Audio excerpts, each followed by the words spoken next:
আমরা এখন সেকেন্দ্রাবাদ স্টেশনে এসে গেছি। সেকেন্দ্রাবাদ স্টেশন থেকে আমরা শালিমার সাঁতরাগাছি স্পেশাল ট্রেন, সেই ট্রেনটা ধরবো। Train number 07221। এটার টাইম ছিল 6টা 45, কিন্তু ডিলে হয়ে এখন 10টা 45 হয়ে গেছে।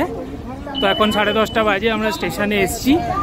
এবার স্টেশনের ভেতর যাই, দেখি ট্রেনটা দিয়েছে নাকি, কোন প্ল্যাটফর্মে। 1 নম্বর প্ল্যাটফর্মে দিয়েছে, এখানে বোর্ডে অলরেডি ডিসপ্লে করছে।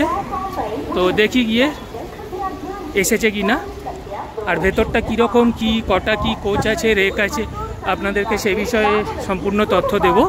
তো চলুন ভেতরে গিয়ে দেখাচ্ছি। ট্রেন এসে গেছে, প্ল্যাটফর্মে দিয়ে দিয়েছে। দেখুন আমরা এখন হাঁটছি। এসি কোচগুলো বলছে সামনের দিকে আছে, তো এগুলো স্লিপার ক্লাসের কোচ। দেখতে পাচ্ছেন প্রচুর ভিড় স্টেশনে।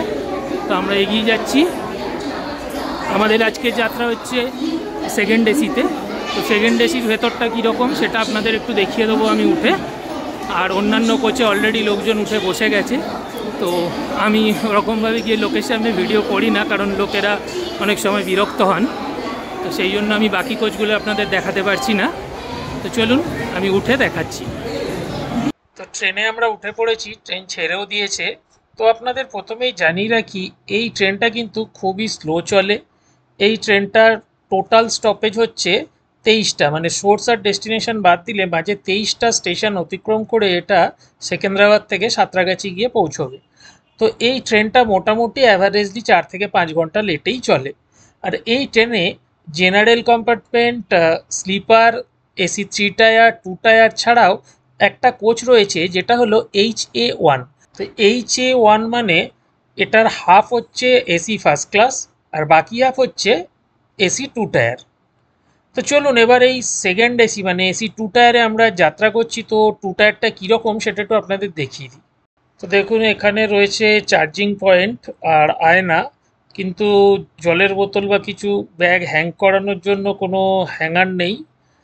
আর দেখতেই পাচ্ছেন ওপরে পাখা। তো এসি কম্পার্টমেন্টে পাখা আমি প্রথমবার দেখলাম, জানি না আপনারা আগে দেখেছেন কি না, কিন্তু পাখাটা না থাকলে সত্যিই খুবই গরম লাগছিল। তো বুঝতেই পারছেন এসিটার অবস্থা।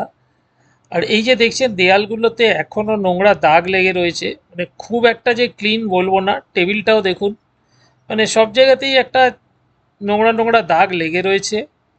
আর এছাড়া এই ট্রেনে যেটা রয়েছে, এই একটা রিডিং লাইট, এই লাইটটা আস্তে করে টেনে খুললেই এটা অটোমেটিক জ্বলে ওঠে। আর এবার দেখে নিই বেডরোলে কী কী দিয়েছে। এই দেখুন সিল করা প্যাকেটের মধ্যে 2টো বেডশিট। এই দেখুন বেডশিট 2টো।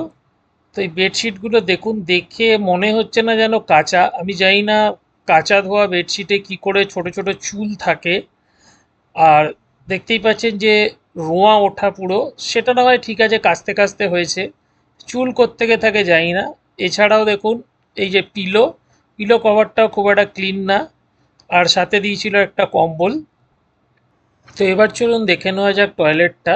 দেখছেন ইন্ডিয়ান টয়লেট, ফ্যান আছে, এক্সস্ট আছে, এই দুটোই যা ভালো দেখলাম। আর জল, হ্যাঁ জল অ্যাভেলেবেল ছিল, জলে কোনো ধরনের প্রবলেম ফেস করতে হয়নি আমাদের। সুইপারও কন্টিনিউয়াসলি ছিলেন যিনি পরিষ্কার করছিলেন।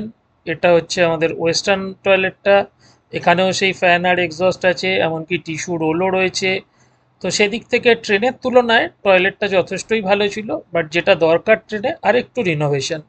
হয়তো এই ভিডিওটাতে খুব একটা বেশি ইনফরমেশান আপনাদের দিতে পারলাম না, তবে আগামী দিনে চেষ্টা করব আরও ভালোভাবে ইনফরমেশান দিতে। বাট এটা যতটুকু পারলাম আপনাদের দিলাম। তো আমার চ্যানেলটা সাবস্ক্রাইব করুন আগামী দিনে আরও ভালো ভালো সুন্দর সুন্দর ভিডিওর আপডেট পাওয়ার জন্য।